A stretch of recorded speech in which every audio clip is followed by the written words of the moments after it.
নাফসিন বিমা কাসাবাত রহিনা। প্রত্যেক ব্যক্তি, আপনি এবং আমি সবাই আটকে আছি, জামানত হিসেবে আটকে আছি, আমরা যা কিছু করি তার বিনিময়ে। এই বিষয়টি বেশ জটিল ছিল।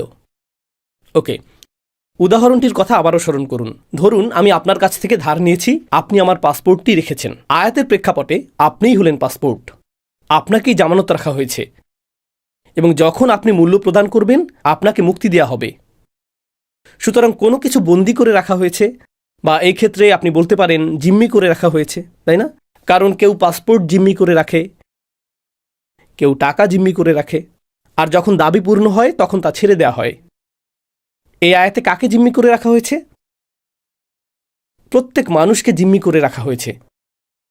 আমরা ইতিমধ্যেই বন্দী।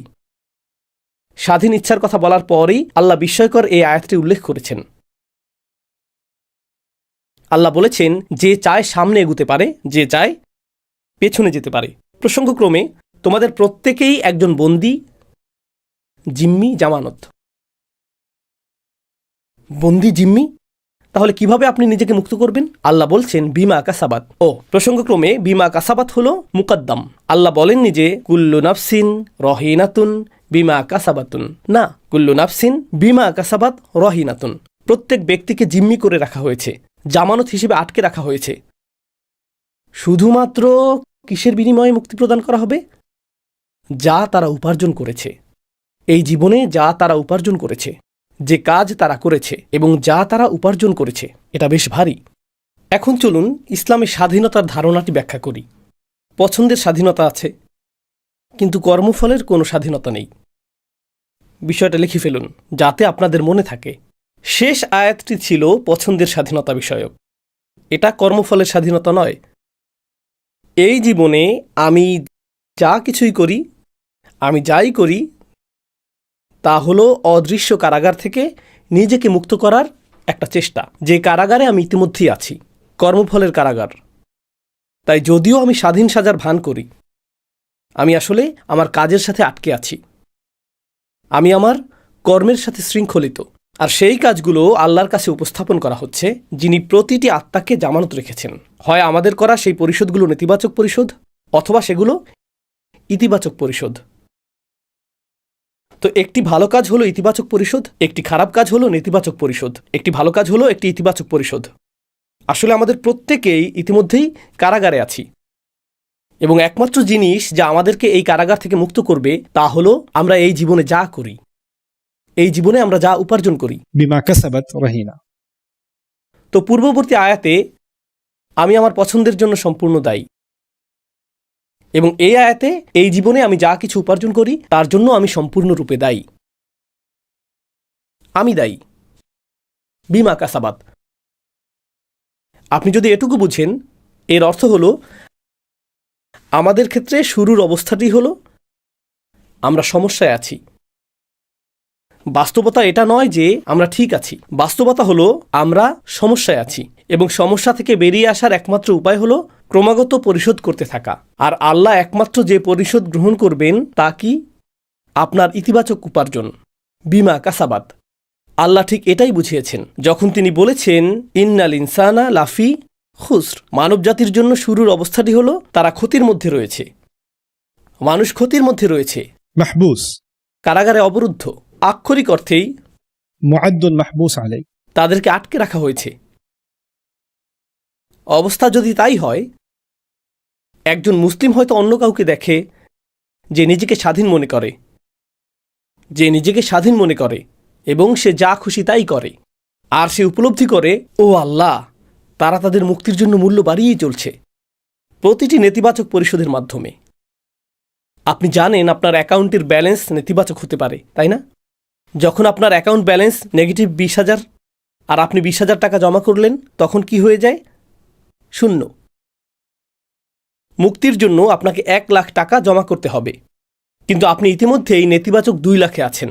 আর তারপর আপনি নেতিবাচক 4, নেতিবাচক 6, নেতিবাচক। ও আল্লাহ, এমন হতে পারে যে মুক্তি পাওয়ার জন্য পরিশোধের পরিমাণ হয়তো খুব সামান্য ছিল, কিন্তু সমস্যা হলো আপনি নেতিবাচকের দিকে অনেক দূর চলে গেছেন। বুঝতে পারছেন? তো এখন আপনি আর 10 টাকার দায়বদ্ধ নন, বরং আপনি 10 কোটি 10 টাকার দায়বদ্ধ, তাই না? আল্লাহ সেই লোকদের জন্য কি করেন যারা আল্লাহর কাছে ব্যাপকভাবে ঋণী এবং তাদের জামানত অনেক অনেক বিশাল, অনেক বিশাল? শুধু তওবা করো, আমি সব মুছে দেব, আমি শুধু শূন্য দিয়ে গুণ করে দেব। বস্তুত যদি এটি নেতিবাচক দিকে 10 কোটি হয়, আমি এটিকে ইতিবাচক দিকে 10 কোটি বানিয়ে দেব, যদি শুধু তওবা করো। একটি জিনিস, একটি তওবা। শুধু আন্তরিকভাবে আল্লাহর দিকে ফিরে আসুন, আপনি মুক্ত। আল্লাহর দিকে ফিরে আসাই আমাদের স্বাধীনতা। এবং এটি শুধু আখিরাতের স্বাধীনতাই নয়, চূড়ান্তভাবে এটি তো আখিরাতের স্বাধীনতা বোঝাই, কিন্তু আমার যুক্তিতে এই আয়াতটি দুনিয়ার ক্ষেত্রেও প্রযোজ্য। প্রত্যেক ব্যক্তি তার কৃতকর্মগুলো দ্বারা জিম্মি হয়ে আছে।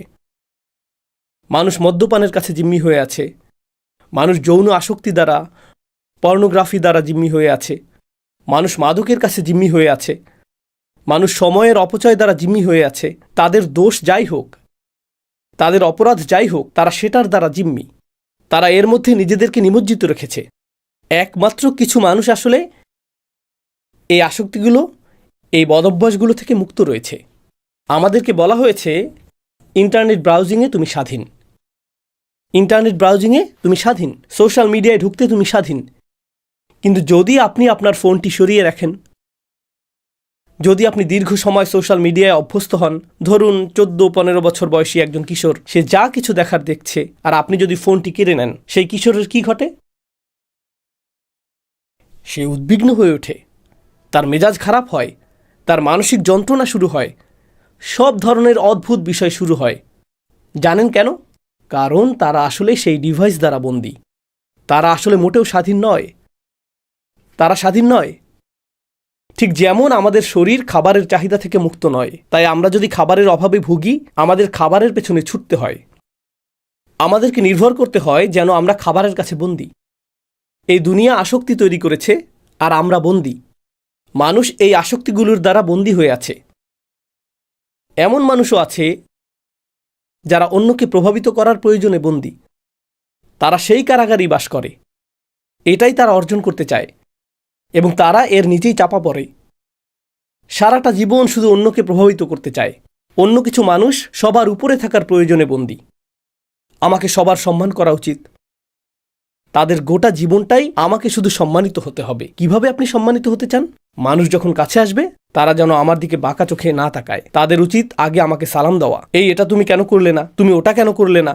তুমি আমার সাথে এভাবে কথা বলতে পারো না? তারা এই প্রয়োজন দ্বারা বন্দী। তারা স্বাধীন নয়। তারা স্বাধীন নয়। কিছু মানুষ অহেতুক ভীতিতে বন্দী হয়ে থাকে। ইউসুফের ভাইরা এটা জানার প্রয়োজনে বন্দী ছিল যে তারাই অধিক ভালোবাসার পাত্র, কারণ তাদের কাছে ভালোবাসা ছিল একটা স্কোর কার্ড, তাই না? বাবা ইউসুফকে বেশি ভালোবাসেন। তোমরা কিভাবে জানলে যে বাবা ইউসুফকে বেশি ভালোবাসেন? তোমরা কি তার হৃদয় পরীক্ষা করেছো? এরকম কোনো মিটার আছে? স্ট্রিট ফাইটার গেম হেলথ বারের মতো? কিভাবে তোমরা জানলে তিনি তাকে বেশি ভালোবাসেন? আমাকে বলো।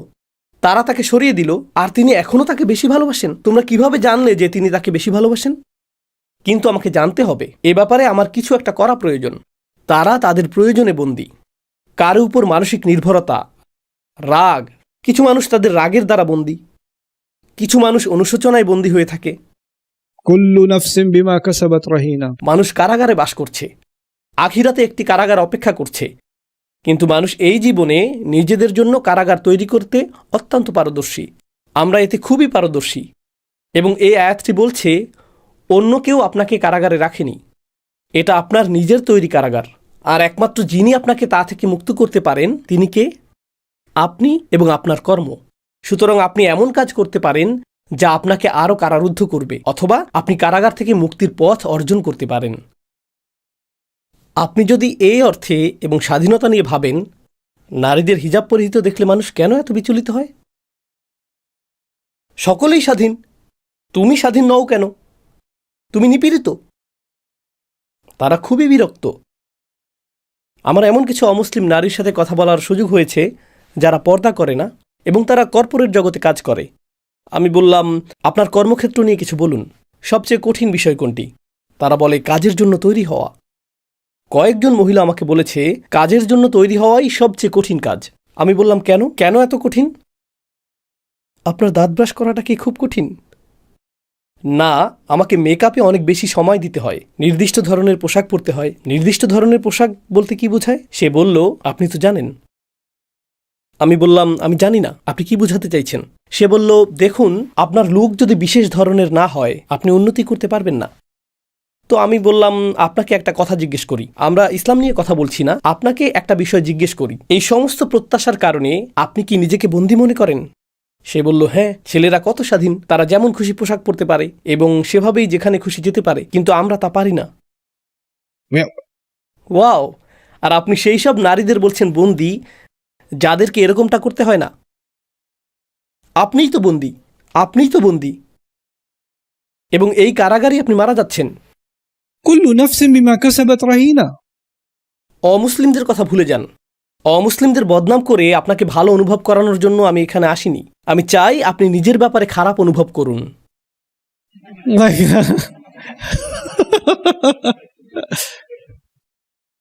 আমরা এইসব অনর্থক মানদণ্ড বানিয়েছি, আর তারপর এই মানদণ্ড পূরণ না হবার দুঃখে মরে যাই। একটা বিয়ে কেমন হতে হবে?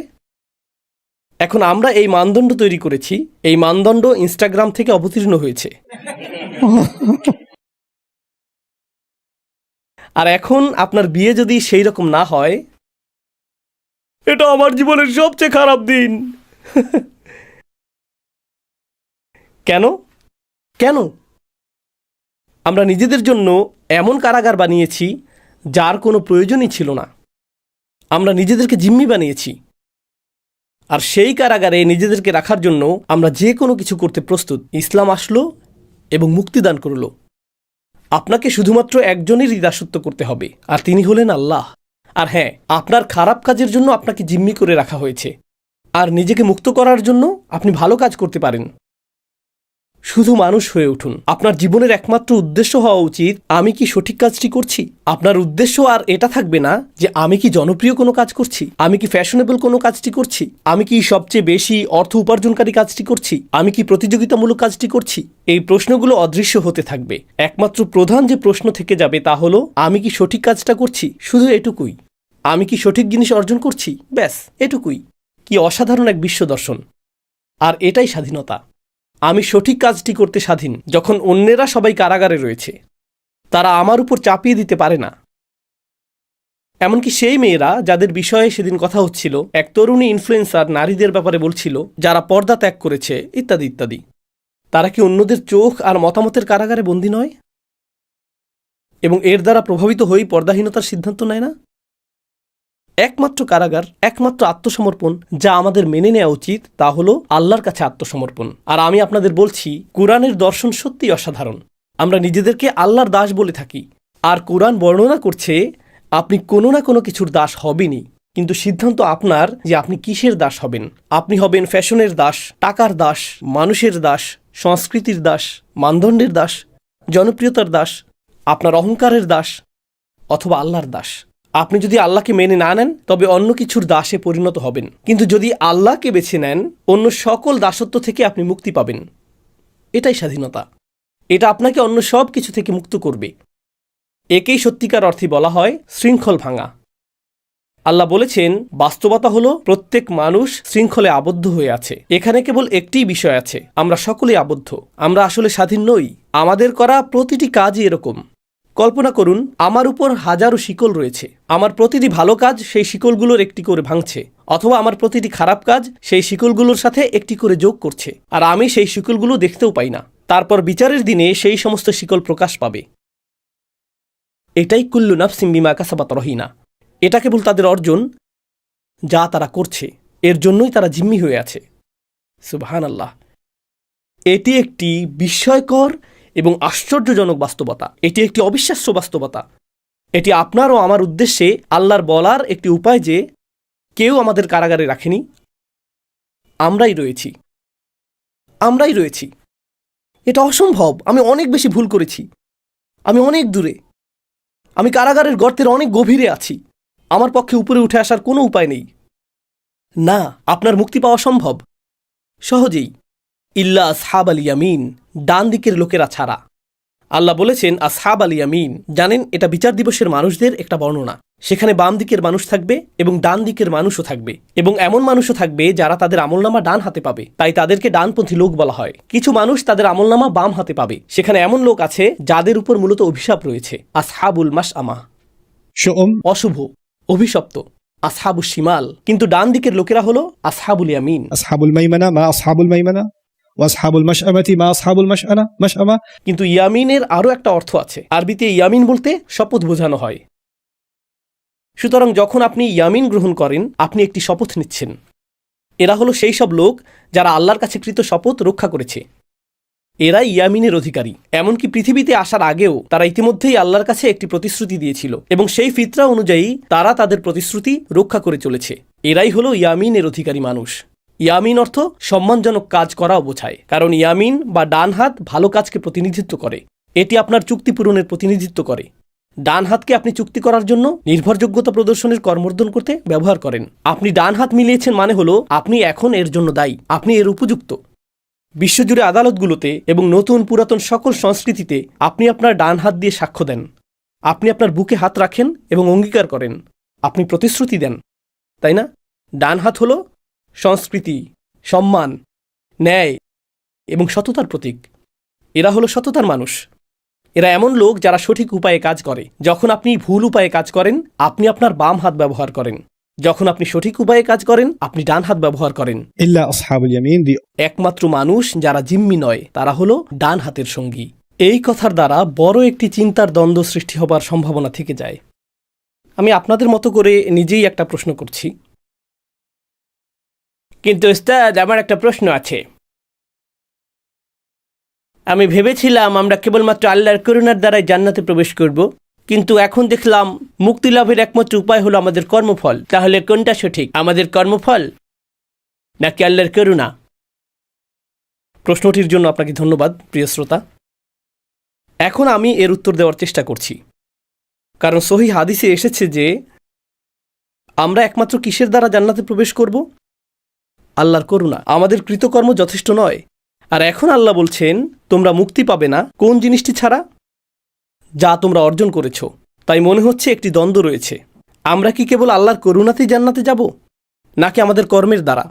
আসুন গোটা ব্যাপারটা আরেকবার ভেবে দেখি। আমার আমল কখনোই যথেষ্ট হবে না, কখনোই না, কারণ জান্নাত আসলেই অনেক দামি, তাই না? দেখুন, পৃথিবীতে অনেক চমৎকার স্থান রয়েছে। ইউরোপে সুইজারল্যান্ডের মতো জায়গাগুলো অত্যন্ত সুন্দর। ফ্রান্সের এমন কিছু অংশ আছে যা অত্যন্ত সুন্দর। আমি নিশ্চিত জার্মানিরও কিছু অংশ অত্যন্ত সুন্দর, তাই না? আমি এখনো সেগুলো দেখিনি, তবে আমি নিশ্চিত। আমি বার্লিন গিয়েছি। এর চেয়ে বেশি আমাকে কি করতে বলেন?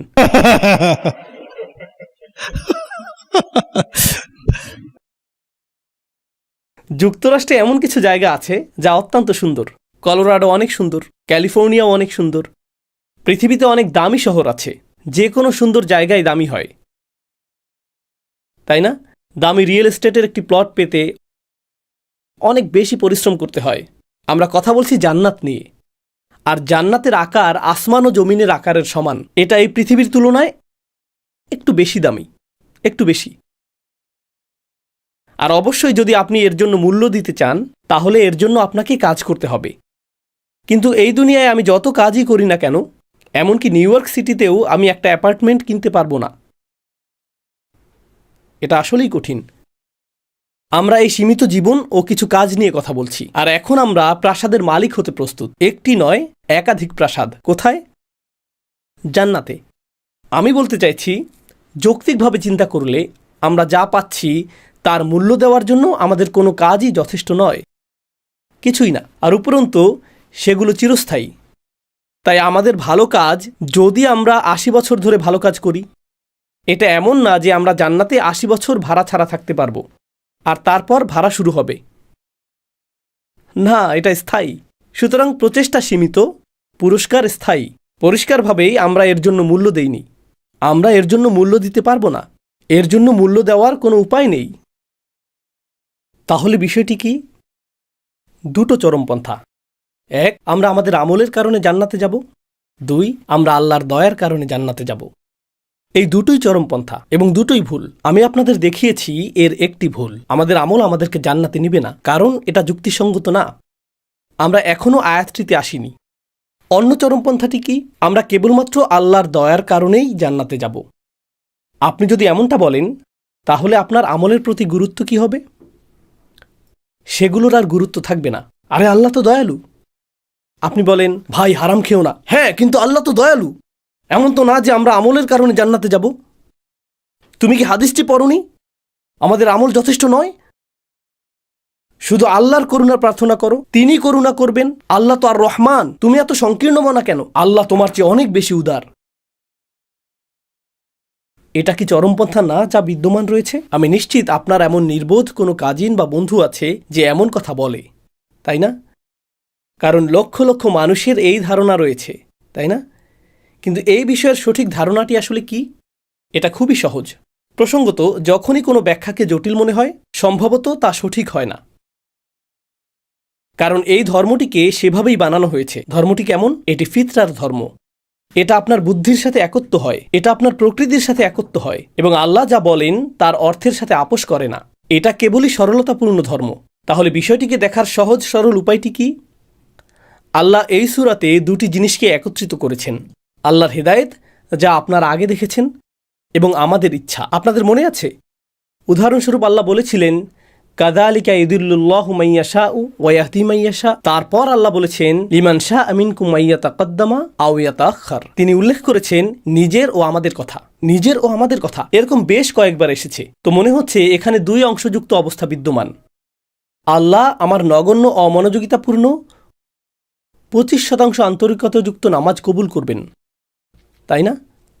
যা আমি পড়েছিলাম, তিনি সেটাকে গ্রহণ করবেন। আর সেটার মূল্য গ্রামের একটা অ্যাপার্টমেন্টের সমানও না। তিনি সেটাই গ্রহণ করবেন। তবে আমি তো কিছু একটা করেছিলাম, এবং তা ছিল আন্তরিক। এটা অসাধারণ ছিল না, কিন্তু কিছু তো ছিল। আল্লাহ তা গ্রহণ করবেন, আর তিনি তা বহু গুণে বৃদ্ধি করবেন, আর জান্নাতের বিশাল প্রাসাদের সমান করে দিবেন। আমি তখন সেটার দিকে তাকিয়ে বলবো, ইয়া আল্লাহ, সেটা তো বেশ বাজে একটা মাগরিব ছিল। কিন্তু আল্লাহ বলবেন, হ্যাঁ, আমি তো আর রহমান। তুমি তোমার আমলের কারণে জান্নাতে যাচ্ছ না। তুমি জান্নাতে যাচ্ছ কারণ আমি তোমার আমলকে বহুগুণে বৃদ্ধি করে দিয়েছি। বুঝতে পারছেন? এখন এর মানে হলো বহুগুণে বর্ধিত করার মতো প্রথমেই কিছু থাকতে হবে, তাই না? আল্লাহ প্রতিদানকে বর্ধিত করে দেন। يعظم له أجرا. তিনি প্রতিদানকে বর্ধিত করে দিবেন, ঠিক আছে, কিন্তু বর্ধিত করার মতো কিছু একটা তো থাকতে হবে। আপনি যদি শূন্য হতে আল্লাহর সামনে আসেন, তাহলে আমার মনে হয় আপনারা গণিতে বেশ ভালো। এখানে বর্ধিত করার মতো কিছু নেই, এখানে বৃদ্ধি করার মতো কিছু নেই। আল্লাহ পারফেক্ট হতে বলেননি। আল্লাহ বলেছেন, সামনে এগিয়ে আসো। لمن شاء منكم أن يتقدم. এক ধাপ এগিয়ে আসো। আল্লাহ কি বলেছেন যোগ্য হওয়ার আগে 1000 ধাপ এগোতে হবে? গ্রহণযোগ্য হওয়ার জন্য আল্লাহ কি কোনো ন্যূনতম সীমা দিয়েছেন? কেউ একজন আল্লাহর দিকে এক পা এগিয়ে মারা গেল, শুধু এক পা। সে তখনও নামাজ পর্যন্ত শিখেনি। সে অজু করতে যাচ্ছিল, তার হাত পানি পর্যন্ত পৌঁছায়নি, আর সে মারা গেল। সে তার জীবনে একবারও নামাজ পড়েনি, একবারও না। তার হাত যেহেতু সামনে এগিয়েছিল, আল্লাহ সেই এগিয়ে যাওয়া হাতকে নেবেন এবং তাকে বহুগুণে বৃদ্ধি করবেন, এবং সেটাই জান্নাতে তার চিরস্থায়ী পুরস্কারে পরিণত হবে। তাই নয় কি? এটা কি সত্যি নয় যে আল্লাহর রহমত ছাড়া কেউ জান্নাতে প্রবেশ করবে না? কিন্তু তা কখনো আমাদের আমল, আমাদের নিয়ত এবং আমাদের কাজের মূল্যকে অস্বীকার করবে না। এজন্যই প্রত্যেককে জিম্মি করে রাখা হয়েছে, শুধু সেসব লোক ছাড়া যারা আল্লাহর কাছে ডান দিকের ভালো আমলগুলো নিয়ে আসে, আসহাবুল ইয়ামিন। আপনাকে শুধু সঠিক পাশে থাকতে হবে। আল্লাহ পারফেকশন চান না। আল্লাহ শুধু চান আপনি সঠিক কাজটি করেন, এটুকুই। চেষ্টা করুন। আল্লাহকে অজুহাত দিবেন না। নিজের সাথে মিথ্যা বলবেন না, আর আল্লাহর সাথেও মিথ্যা বলবেন না। আল্লাহর সামনে বিনয়ের সাথে আসুন। আমরা ভুল করব, আমরা তওবা করব, এটা কতই না চমৎকার। আল্লাহ বলেননি তুমি সামনে এগোতেই থাকবে, কখনো পিছু হটবে না। কখনো কখনো আমরা ব্যর্থ হব, কখনো কখনো আমরা পিছিয়ে যাব। আল্লাহ তার কিতাবে বলেছেন, ঠিক আছে, তুমি একটি ভুল করেছ, চলো এ ব্যাপারে তোমাকে সাহায্য করি। তওবা করো এবং এটা ঠিক করে নাও। إلا من تاب وآمن وعمل عملا صالحا فأولئك يبدل الله سيئاتهم حسنات. আমি তোমার খারাপ আমলগুলোকে ভালো দিয়ে বদলে দেব। যদি আপনি সঠিক দিকে এগিয়ে যান এবং পথে আপনার পা পিছলে যায়, আল্লাহ আপনার তওবা কবুল করবেন এবং এই অসুবিধাকে পরিবর্তিত করে সুবিধায় পরিণত করবেন।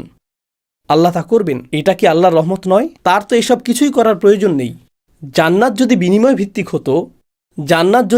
ভিত্তিক হতো তাহলে বহুগুণ করার এসব কিছুই ঘটত না। খ্রিস্টান যাজকদের সাথে আমার মজার কিছু আলাপ হয়, যারা এসে বলে, আমাদের ঈশ্বর ভালোবাসার ঈশ্বর, তোমরা তোমাদের আমলের কারণে স্বর্গে যাবে আর আমরা ঈশ্বরের ভালোবাসার কারণে স্বর্গে যাব। না, আল্লাহ আমাদের আমলকে ভালোবাসেন, সেগুলো যতই খারাপ হোক, যতই নিম্নমানের হোক না কেন, এবং তারপর আল্লাহ এর পুরস্কার দেন এবং তাকে বহুগুণে বৃদ্ধি করবেন। তিনি সেগুলো সৌন্দর্যমণ্ডিত করেন। কিন্তু যখন তারা বলে যে আমাদের ঈশ্বর ভালোবাসার ঈশ্বর, আমি বলি হ্যাঁ, কিন্তু তিনি তার চেয়েও অনেক বেশি। তোমরা তাকে শুধু ভালোবাসাতেই সীমাবদ্ধ করেছ। এটা অন্যায়। আল্লাহ ন্যায়পরায়ণও বটে, আল্লাহ বিচারকও বটে, আল্লাহ প্রজ্ঞাময়ও বটে, আল্লাহ পথ প্রদর্শকও, আল্লাহ সর্বদ্রষ্টাও, আল্লাহ শাস্তিদাতাও। আল্লাহ মাঝে মাঝে কিছু মানুষের উপর রাগান্বিত হন। আল্লাহর কিছু প্রত্যাশাও রয়েছে। যখন তোমরা বলো ঈশ্বর শুধু ভালোবাসাময়, তোমাদের কোনো সম্পর্কই সেভাবে কাজ করে না। কেন তোমরা আল্লাহর প্রতি এরকম অন্যায্য ধারণা করো যে তিনি শুধু ভালোবাসাময়? লিল্লাহিল আসমাউল হুসনা, তার একটি নাম হলো আল ওয়াদুদ। কাজী যখন আপনি বলেন আমি আল্লাহকে তার একটি নামে সীমাবদ্ধ রাখব আর বাকি সব নামগুলো অতিরিক্ত, প্রথমবার হয়তো শুনতে এটা ভালো শোনায়। যখন আপনি এই বিষয়টি কোরআনের দৃষ্টিকোণ থেকে ভাবেন, আপনি বলবেন তাহলে স্রষ্টাকে নিয়ে ভাবার বাকি সব উপায়গুলোর কি হবে, তাই না? তাহলে কি পেলাম? কুল্লু নাফসিন বিমা কাসাবাত রাহিনা। আমাদের কেউই আসলে স্বাধীন নই। শুধু এই চিত্রটি আপনার মনে রাখুন। আমাদের সাথে অদৃশ্য সুতো বাঁধা আছে, যা আমাদেরকে জাহান্নামের দিকে টেনে নিয়ে যাচ্ছে, এবং আমাদের ভালো আমলগুলো সেই সুতোগুলোর প্রত্যেকটিকে ছিঁড়ে ফেলছে। এগুলো এই কাজটাই করছে। ইল্লা আসহাবুল ইয়ামিন। তো আমি আজকে এটুকুই আপনাদের সাথে শেয়ার করতে চেয়েছিলাম। আজকের মতো এখানেই শেষ করছি। বারাকাল্লাহু লি ওয়া লাকুম ফিল কুরআনিল হাকিম ওয়া নাফা'নি ওয়া ইয়্যাকুম বিল আয়াতি ওয়াজ যিকরিল হাকিম।